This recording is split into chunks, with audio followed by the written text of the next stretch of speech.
همکاران عزیز، اعضای گروه همکار و بوق، تماشاچیان محترم، امروز 20 می سال 2024 می باشد و من قرار دارم در ناحیه باباجان غفوروف ولایت سوق در باغ پیسته‌زار. پیسته‌زاری که میبینید 5 هکتار پیسته‌زار است، 5 هکتار.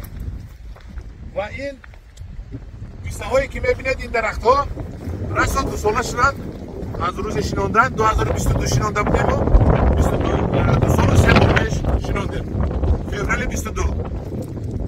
من ببینید قدش علاقه 2.5 متر شدگی و خدا خواهد ممکن سال آینده این علاقه پیسته کرد، برای که گلخانه هایشون علاقه تیار کرده شده است. امسال 3 سال پیسته البته نداده است، 4 سال باید پیسته کرد. آدم ها باور نمیکنن که در ولایت سوق پیسته می شود، میگن که در خوجند و اسفره می شود.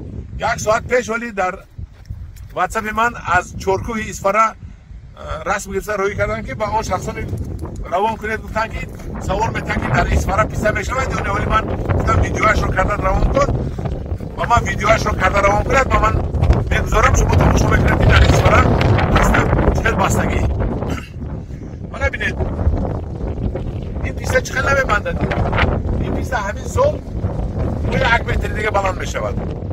در 3 سال این 3 متر زیاد 3.5 متر می شود. در همین 1 ماه 1 متر شده است و حالی بلند می شود. همکاران عزیز، حاضر آدم‌ها را که فهمیده شدند که آینده بیزنس ساحه قشلاق، آینده گفته یافتن پول در پیسته است. 1 کیلو پیسته 150 سومانی آبتم اگر کمی کمتر. من ببینید زمینش سنگزور، همه سنگ. من از زمین سنگزور، این پیسته زمین سنگزور رو هم نهایت دوست می‌دارد. در زمین لحم هم نهایت نرم می شود، چون که در قم سنگیر زمین لحم است اونجا شدگی حالا بسته خوبم خیلی. همکاران عزیز، ما فقط تشویقات لازم میبریم که بنابر سبب کم آب شدن جهان، اقلیم، گرمی آمدن و آسانی پولیابی شما و شما میگویم که شما پیسته کاری رو بسیار کنید. در اسفره که پیسته شدگی پختگی باشد، در قراقب که پیسته پختگی شدگی باشد، چقدر در دیگر جا نمیشده است. و من سوال میتونم اگر در حصار میشود پیسته، در وحدت میشود پیسته و در قراقب و در اسفره که شده پختگی باشد و من در خوجه شده شدگی باشد، چقدر نمیشود. همین بغرز پامیر و جرگتال و همون طرف های منج دیگر در همه جا مگمانم می شود. همکاران عزیز، ما هر سال با خواهشمندان پیسته می بیاریم، نهالا پیسته ترکی می بیاریم، دسترس میکنیم، خریداری کرده با کفالت میتیم کدامش که خشک شدگی باشد، یعنی که نه سبزت با جایشت سال آینده با جای میتیم، یعنی که پیسته که شما از ما میخرید 100% در زمین میچسبد. این سال اگه تاش نچسبید سال آینده دیگرش رو آورده میتیم که وای میچسبد. این کمیسیون هم از 10 نهال 2 تا 3 تاش رو نچسبیدنش رو روا دیده است. برای همین من با شما تشویقات میکنم، پیشنهاد میکنم که پیسته پروری کنید. اینا 20,000 رو بینید. من خودم کامera رو میگیرم از دست برادرمون علیشا جان که ما رو روبالدی کرده به اینجا آوردن.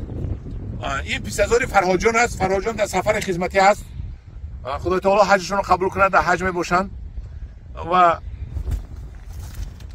پیسته در تاجیکستان بسیار شود ارزانی شود. خلق ما پیسته رو به اشکمسری خورند. البته زردالو پروری دیگرش هم نغز است، لیکن پیسته پروری صدها مراتب نرخش زیاد است. برای همین من همه جایی که پیسته، من همین یکم مراتب پیسته که ما آوردیم همین است و باز در 5 سال نوعی 5 هم رفته به شما نشون میدم خدا خواهد.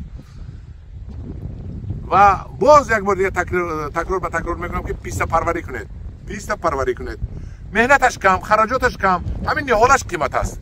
دیگر همش اینا یگان مراتب دارو کردگی نیستند. برگش رو ببینید چقدر تازه، این برگ رو ببینید چقدر تازه، سری برگ در نکرده است. یگان مراتب دارو زدگی نیستند.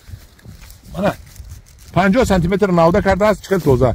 انا اینا سال آینده، انا اینا که سال آینده بگمونم همش نوده چیز